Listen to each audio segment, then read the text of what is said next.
Hello everyone, welcome or welcome back to this channel. So today I give mock test from test book. Test book का एक live mock चल रहा था, उसमें मैंने वो दिया आज।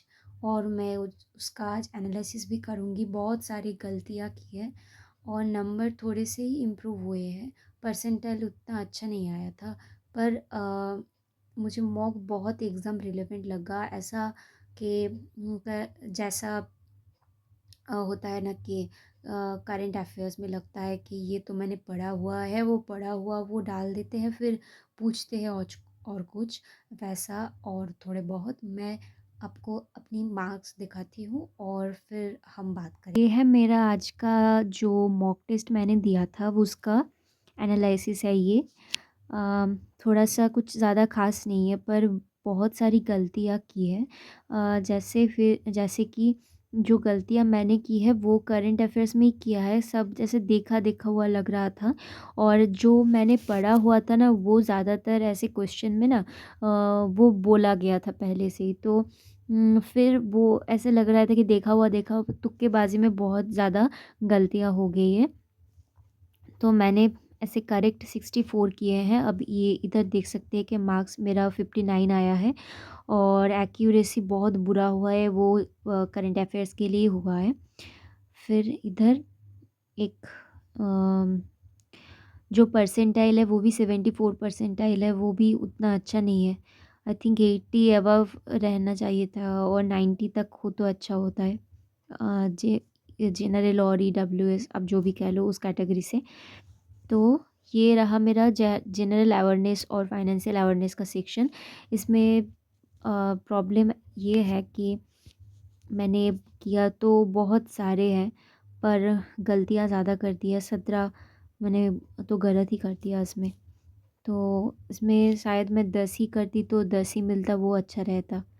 फिर भी मैं दूसरी बार जो दूसरा मॉक दूंगी तो उसमें मैं सिर्फ जो मुझे 100% श्योर होंगी वही करूँगी। इंग्लिश में देखते हैं, इधर मैंने 23 स्कोर्स किए हैं। और मैंने एक्चुअली ज़्यादातर ना ऐसा किया था कि जब करंट अफेयर्स में ऐसे लग रहा था कि क्या होगा नहीं होगा, तो इंग्लिश में भी मैंने बहुत सारी चीज़ जिसमें डाउट था वो भी मैंने मार्क कर दिया। तो इसमें भी इसलिए गलतियाँ ज़्यादा हो गई। फिर नहीं करती तो वही वही अच्छा रहता। फिर क्वांट में ऐसा था, बहुत क्वांट का जो लेवल मुझे ऐसा लगा कि बहुत ही डुएबल था। और एग्ज़ाम रिलेवेंट लगा। पर उम, शायद क्वेश्चन चूज़ करना मैंने ठीक से चूज़ नहीं किए हैं। पहला एक डीआई आया था, तो उस डीआई को ही मैंने करने मतलब वो डीआई मैंने पिक किया और करने लग गई। तो ऐसे ही ये सेक्शन भी अच्छा नहीं गया। मुझे पहले चूज़ कर लेना चाहिए था कि ये क्वेश्चन करूँगी। फिर बहुत सारे ऐसे क्वेश्चन किया, उसके आंसर नहीं मिल रहे थे या फिर गलतियाँ कर दे रही थी, फिर या फिर गलत ही क्वेश्चन चूज़ कर लिया, फिर उसमें टाइम निकल गया। नहीं तो 20 मार्क्स आई थिंक हो सकते थे इसमें।